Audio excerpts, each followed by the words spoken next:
Não há contradições na Bíblia e toda ela é cristocêntrica e inspirada por Deus.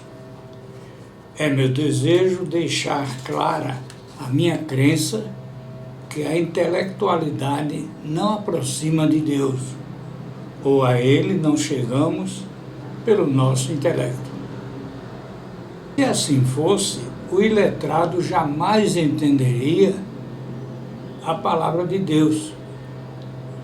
Todavia, através da retirada de versículos do seu contexto, pode-se, especialmente nas classes de nível intelectual superior, afastar a crença em Deus, pois não tendo interesse em conhecer a Bíblia, porque são expostos a críticas quanto à sua credibilidade, sem perceber que o entendimento não vem pelo nível intelectual, mas pela humildade, por completa iniciativa de Deus. Cito o exemplo do mestre da lei, Nicodemos, que não compreendeu os aspectos mais simples dos ensinamentos de Jesus. Não há incompatibilidade entre os achados geológicos e a narrativa bíblica. A criação foi expressão da ação sobrenatural de Deus, quando do nada trouxe à existência sistemas completos em sua maturação, o que anula a importância das datações antigas. A violenta e repentina agitação das águas misturou a superfície da Terra em diferentes camadas, sedimentando os fósseis. Quando Deus criou o homem, o fez na sua forma adulta, da mesma forma que as árvores frutíferas, como também criou formas geológicas complexas em curto espaço de tempo. Como a ciência tem por base a observação daquilo com que se depara, difícil lhe é provar acontecimentos passados ocorridos em sequência em curto espaço de tempo, dias convencionais de 24 horas. Mas Deus deixa passar cerca de 6.000 anos, para ele como 6 dias, mostrando sua longanimidade, porque ele mesmo disse que não há quem busque a Deus, em Romanos capítulo 3, versículo 11. Deixa Deus transcorrer em pouco mais de 6.000 anos, porque, embora para alguns pareça que ele demore em cumprir sua promessa de retornar, é porque ele é longânimo para conosco, não querendo que alguns se percam, senão todos venham a arrepender-se, conforme 2 Pedro, capítulo 3, versículo 9b. Disse Deus que todos pecaram e destituídos estão da sua glória. Em Romanos, capítulo 3, versículo 23. Então Deus mostra que todos estariam condenados à segunda morte ou eterna privação de sua glória sem a sua ação. Assim, desde os tempos da eternidade, concebeu um plano de salvação onde, numa incomparável demonstração de amor e soberania, escolheu os seus, porque o salário do pecado é a morte, e o débito contraído pelo homem diante da justiça divina somente poderia ser pago pelo sacrifício e derramamento de sangue humano sem qualquer mácula. E não havia um justo sequer, conforme Romanos capítulo 3, versículo 10. Então veio, na pessoa de seu Filho unigênito, quem existe desde sempre na segunda pessoa da Santíssima Trindade. Então veio na segunda pessoa de seu Filho unigênito, quem existe na segunda pessoa da Santíssima Trindade desde sempre, quem, assumindo o lugar dos escolhidos por Deus, fez-se maldição pelos que creem em Jesus Cristo como seu único Salvador. Esses o Pai encaminhou a Jesus e por isso disse o Messias em João capítulo 6, versículo 37. Todo o que o Pai me dá, virá a mim, e o que vem a mim, de maneira nenhuma o lançarei fora. A justiça divina impõe a mesma pena para o pecado, conforme estabelece sua lei dada a Moisés, mas graça ou indulgência é concedida a quem o Supremo Juiz quer, por sua soberania. Embora o dia seja para Deus como 1000 anos e 1000 anos como um dia, conforme 2 Pedro capítulo 3, versículo 8, a citação de manhã e tarde em Gênesis mostra que Deus fala sobre um dia normal, ou seja, um dia de 24 horas.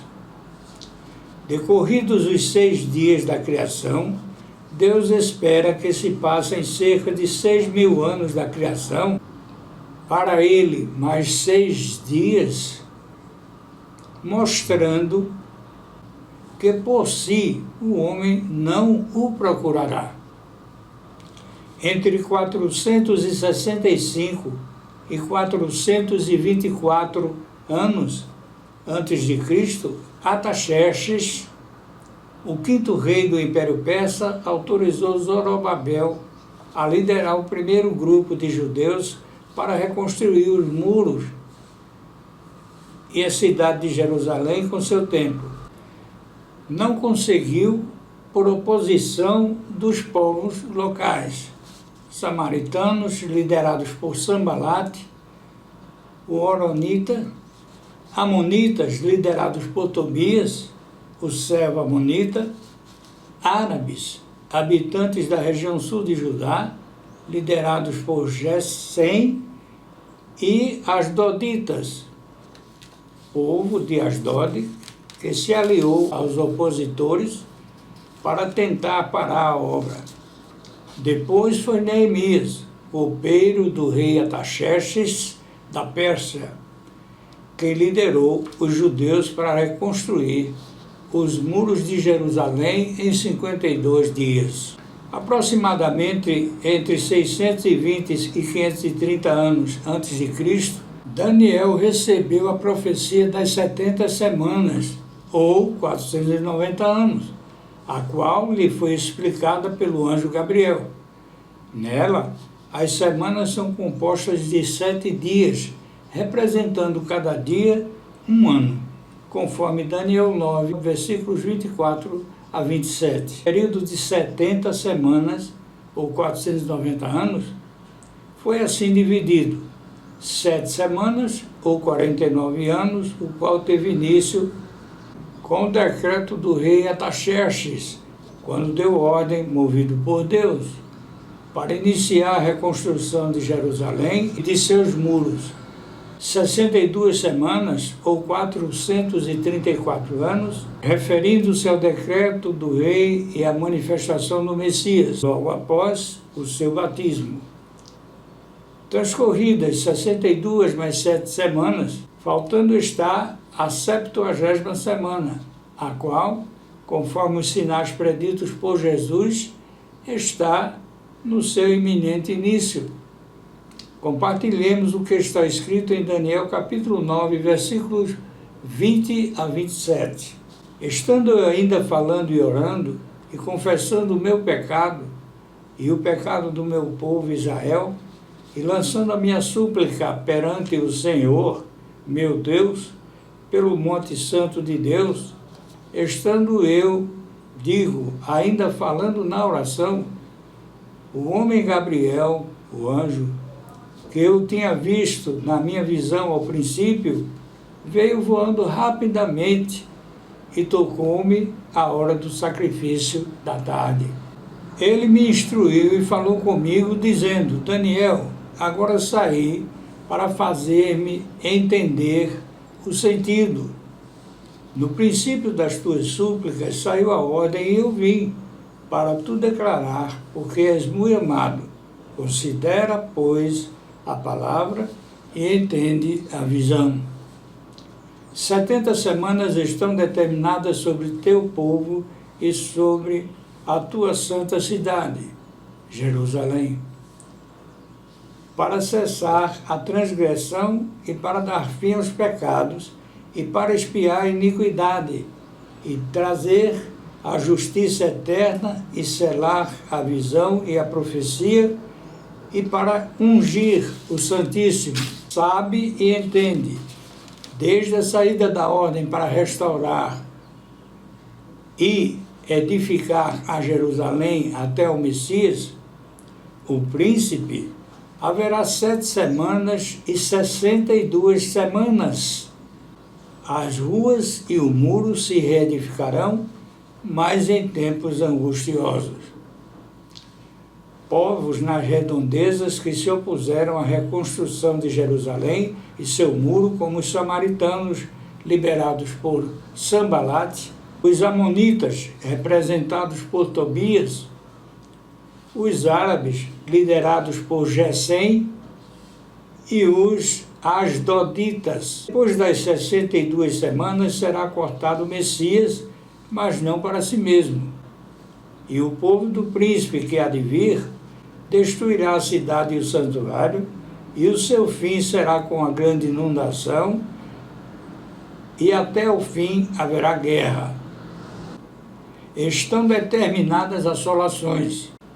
Aqui há uma dupla referência, um a Tito, filho do imperador Vespasiano, que concluiu a construção do Coliseu iniciada por seu pai, quem sitiou Jerusalém, destruindo a cidade e o templo, promovendo a carnificina entre o povo judeu, escravizando muitos deles e os dispersando pelo mundo, promovendo a última diáspora judaica e outra ao anticristo no final dos tempos.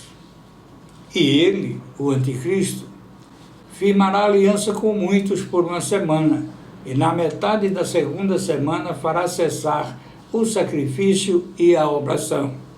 E sobre a asa das abominações virá o assolador, e isso até a consumação. E o que está determinado será derramado sobre o assolador. Vamos citar agora um respeitado cientista, como outros, como o ilustre físico e cientista cristão falecido em 2024, Adalto Lourenço, Marcus Eberlin, e, em seguida, vamos expor seus argumentos científicos que corroboram a convicção de que há um Deus ao qual não há quem a ele se compare. Quem é Marcus Eberlin? Marcus Eberlin é um destacado cientista e pesquisador químico especializado em espectrometria de massa, bacharel, mestre, doutor e livre docente em Química pela Universidade Estadual de Campinas, Unicamp, tendo pós-doutorado. Foi professor titular na Unicamp e atua como pesquisador, tendo supervisionado centenas de teses. E mostra que foram encontrados tecidos orgânicos em fósseis de dinossauros, mostrando que tais criaturas não viveram milhões de anos. No período de 2023 a 2025, esse cientista cita estudos paleontológicos de Mary Switzer, em 2005. Cientistas como os citados a seguir em seus estudos do DNA mitocondrial concluíram que a humanidade descende de um casal único. São esses os estudiosos Rebecca Kahn, Mark Stone e Alan Wilson, publicados na Nature em 1987. Pesquisas mais recentes de Mark Stockel e David Taylor, em 2018, sugerem que a humanidade descende de um casal. Cito agora o best-seller A Caixa Preta de Charles Darwin, da autoria do bioquímico norte-americano Michael Behe, onde ele expõe seu princípio da complexidade irredutível ao afirmar que alguns sistemas bioquímicos ao grau de complexidade que não poderiam ter evoluído de mutações aleatórias ou seleção natural. Argumenta que uma simples ratoeira, se retirado qualquer um dos seus componentes, deixa de funcionar. Mais difícil ainda é uma célula humana, a qual não funcionaria se seus 15 componentes, bem identificados pela microscopia eletrônica, de alta complexidade, contrapondo-se à primeira lei da termodinâmica que diz que energia não pode ser criada nem destruída e que um sistema necessita de um mecanismo de captação de energia para transformá-la em trabalho. E conforme a segunda lei da termodinâmica, tudo tende para a entropia, ou desorganização de um sistema, pois assim diz que em qualquer conversão de energia, parte dela é dissipada em calor, aumentando a entropia ou grau de dispersão ou dissociação de um sistema, opondo-se, portanto, à síntese espontânea apregoada na teoria da evolução. A evolução sincrônica e unidirecional desses componentes celulares, de modo a estarem completamente concluídos e interagirem entre si, seria probabilisticamente impossível. Consideremos agora os versículos 2 e 3 de Mateus 11, onde lemos: E João, ouvindo no cárcere falar dos feitos de Cristo, enviou 2 de seus discípulos a dizer-lhe: És tu aquele que havia de vir, ou esperamos outro? Porém, após batizar Jesus, João viu descer o Espírito Santo sobre Jesus em forma de pomba e ouviu uma voz que dizia: Este é meu Filho amado, em quem me comprazo. Mateus, capítulo 3, versículos 16 e 17. Por que então tal pergunta? Porque o judeu sempre esperou o Messias como aquele que o libertaria do seu opressor, no caso, os romanos. Vendo-se preso e não entendendo por que Jesus não aniquilou os romanos e não o libertou da prisão, nem seu povo do cativeiro romano, enviou seus discípulos para perguntarem a Jesus se era ele o Messias ou devia esperar outro, conforme Mateus capítulo 11, versículos 2 e 3, e Lucas capítulo 7, versículos 18 a 20. No entanto, Jesus não o repreendeu e respondeu em Mateus capítulo 11, versículo 16. Disse-lhes: Ide e anunciai a João as coisas que ouvis e vedes. Os cegos veem, os coxos andam, os leprosos são limpos e os surdos ouvem. Os mortos são ressuscitados e aos pobres é anunciado o Evangelho. Porque em Atos, capítulo 1, versículo 6b, lemos: Senhor, restaurarás tu neste tempo o reino de Israel? Mostrando a expectativa dos judeus qual era. Em Lucas, capítulo 24, versículos 1 a 7, está escrito: E no primeiro dia da semana, muito de madrugada, foram elas ao sepulcro, levando as especiarias que tinham preparado e algumas outras com elas. E acharam a pedra revolvida do sepulcro. E, entrando, não acharam o corpo do Senhor Jesus. E aconteceu que, estando elas muito perplexas a esse respeito, Eis que pararam junto delas 2 homens com vestes resplandecentes. E estando elas muito atemorizadas, e abaixando o rosto para o chão, eles lhes disseram: por que buscais o vivente entre os mortos? Não está aqui, mas ressuscitou. Lembrai-vos como vos falou, estando ainda na Galiléia, dizendo: convém que o Filho do Homem seja entregue nas mãos de homens pecadores e seja crucificado, e ao 3º dia ressuscite. Vejamos agora Marcos, capítulo 16, versículos 1 a 7. E passado o sábado, Maria Madalena e Maria, mãe de Tiago, e Salomé compraram aromas para irem ungí-lo. E no 1º dia da semana foram ao sepulcro, de manhã bem cedo, ao nascer do sol. E diziam umas às outras: quem removerá a pedra da porta do sepulcro?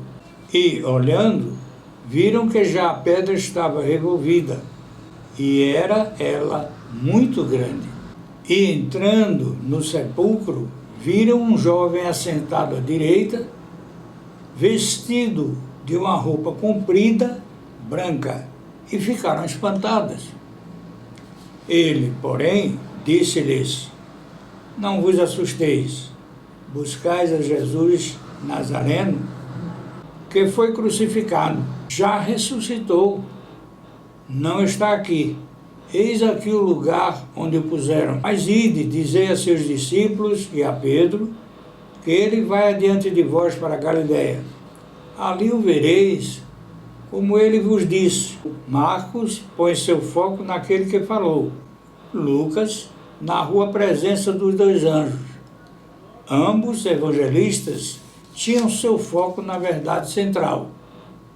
Não havia mais ninguém no túmulo, estava vazio, e Jesus ressuscitou. Pela interpretação literal das genealogias e narrativas em Gênesis, os cientistas cristãos estimam que a idade da Terra é de cerca de 6.000 anos. Ao meu Deus e Pai Javé, por Cristo Jesus, toda a honra, toda a glória, de eternidade em eternidade. Amém.